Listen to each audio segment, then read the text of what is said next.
Good evening. I'm Matthew Burbage, Brainstorm Editor, and we're here at the Inanda Club in Sandton to celebrate the 10th anniversary of the ITWeb Brainstorm CIO Survey and Banquet. I thought this would be a great opportunity to ask some technology professionals what they're seeing in their business. I think the biggest change that we're going to see in our industry in the next decade is going to be the edge and IoT. We're already seeing a lot of new technology coming to bear. We're seeing drones in the spaces that we're working in. We've got hard hats that have VR headsets inside of them. We're starting to work on full 3D business information modeling that shows us the building in real time in 3D as we're building it.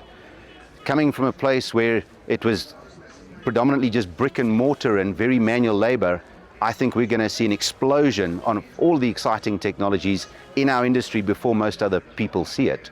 So I'm very excited to see where we'll be at that time, and I think we'll have a lot of robotics, we'll have a lot of things that paint walls, that lay bricks, that lay tiles, and the labor force is going to be completely transformed by the time we get into the next decade.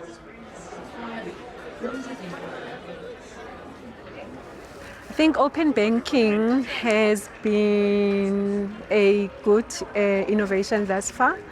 What open banking allows is non-banking institutes to interact with the banking data to enable better customer service to the customer, but also enabling the non-financial or non-banking institute to be able to use the same platform that the bank uses to offer their services to the bank customers. So it's a win-win when you think about it from a non-banking institute and a bank, is that they will share the data.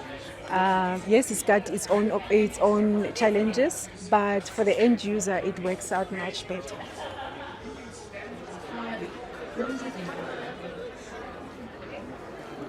So I think the fundamental change that we're seeing not only in SARS but across the tech industry is this fundamental shift from a project mentality to a product mentality.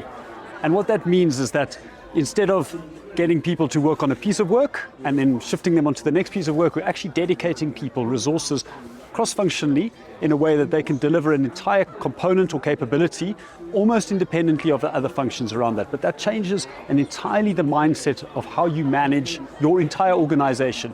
And it means that there's a collaboration between the technology function and the business functions as well as other functions, marketing, sales, and so on.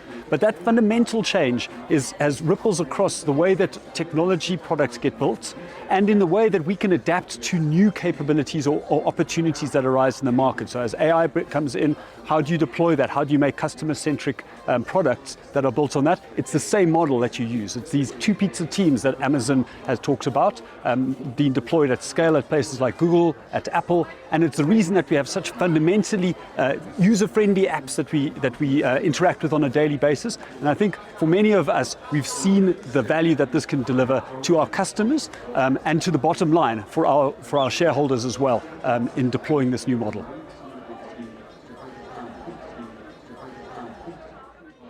I think the disruptors for me are essentially 5. The first one is around skills. If we drive AI, RPA, all the technologies of the future, we're going to need a different skill set to be able to operate them. We're also going to need a different skill set to consume those services, because the skill set that we used to have in the past is going to be different, both from a client side as well as from a technical and a professionalism in terms of consulting and skills and competencies that we would need to execute them. The second one for me is really around the consumption of technology. Consumption in technology has gone from, let me see somebody between 9 to 5, and let us actually consume services as we want, when we want, on any platform, any device, any way that we want to do. The other disruption is also being able to identify who the customer is. So when you engage with me, you will know that I'm a shareholder of a business, that I'm a resident in a city, that I'm an account holder and I bank with a certain bank and I'm part of a certain class of citizen, whether I'm an indigent or whether I'm somebody that is what we call middle class. The other disruption is going to be that data is going to be prevalent everywhere. And the truth and honesty in that data is what is going to actually drive AI and all these modern technologies that we have. So the focus on data is really paramount because data can make or break you.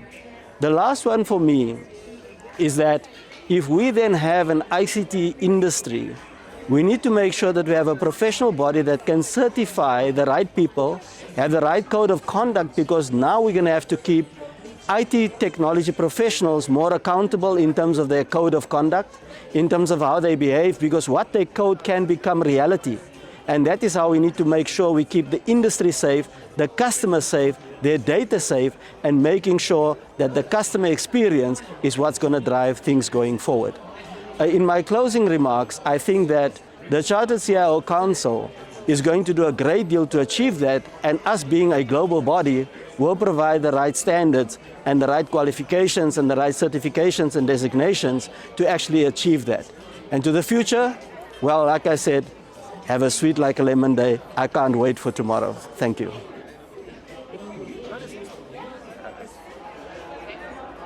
I'm very excited and proud of what we have achieved as Arena. We have embarked on quite a number of projects, and mainly to modernize our business, taking into account what the challenges are for our business, improving on user experience, improving on how we manage our costs, and improving as well on the governance that we have in place. And the biggest thing for me why we're able to achieve all these projects that we embarked on is that business has come to the table. I'm happy we have a big and better and an improved relationship with the business. They're able to come to me and articulate what their challenges are, what their risks are, and they're also able to identify areas where they know they can improve with the use of technology. So they're understanding better what technology can do for them, and are also able to identify all these projects that we need to embark on. So I'm quite happy and very pleased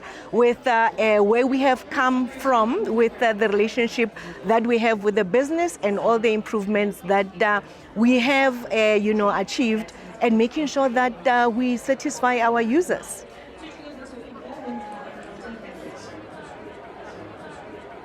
In the next 10 years, what we are going to see is maturing of a number of technologies. And these technologies are coming together: blockchain, Gen AI, 5G, 6G networks that are going to create this environment where technology will now go to the back foot, and it's going to create one important event. That important event is going to be people impact. And the consideration that we need to have is on the workforce transformation. How is the talent that we currently have going to need to transition when the technology itself is so ubiquitous that the type of work that we do with technology would have changed significantly? So the one thing that is going to change in the next 10 years is no longer technology, because technology is happening. Is the impact that that technology and maturing of the technology together is going to have on the skills and the workforce that we have.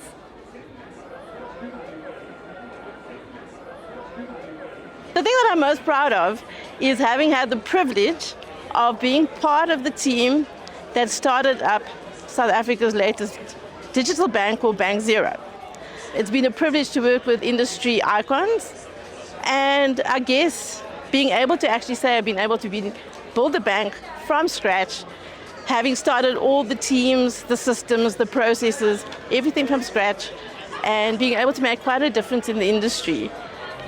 Things have been running quite smoothly so far. All our systems are touch root, going quite well, and I'm very, very proud of that so far.